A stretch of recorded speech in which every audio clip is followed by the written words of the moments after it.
kid from Philly comes to New York and goes into the best kitchens in town and then becomes a media celebrity on television and radio. Mike Colameco, A Life in Food. What's your best story that you've been able to tell on the road? Well, there's so many good ones. There really, I don't have like a favorite. I mean, there's just so many.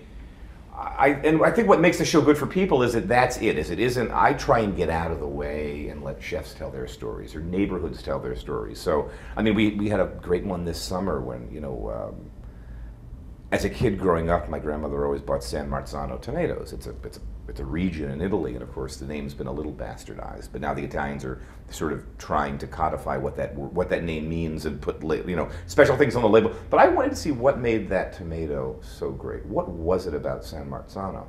So we flew to this town just outside of Naples, between Naples and Mount Vesuvius, in August, when they were harvesting them. The phone rang, and I knew roughly when the pack season was. Great time. I mean, show me what makes these great. And we got there, we were in the fields, it must have been 100 degrees.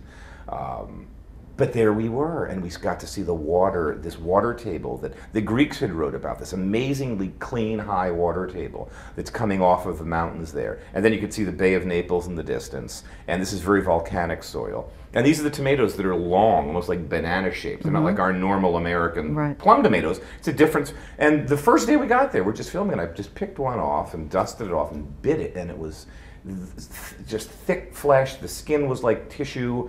There wasn't a lot of liquid in it. It was just all flesh, and I just, duh. No wonder this is the best canning tomato in the world. And then to be an excellent San Marzano tomato, the real good ones, you know, they sort of select out the green ones and the spotted ones and only use the perfect ones.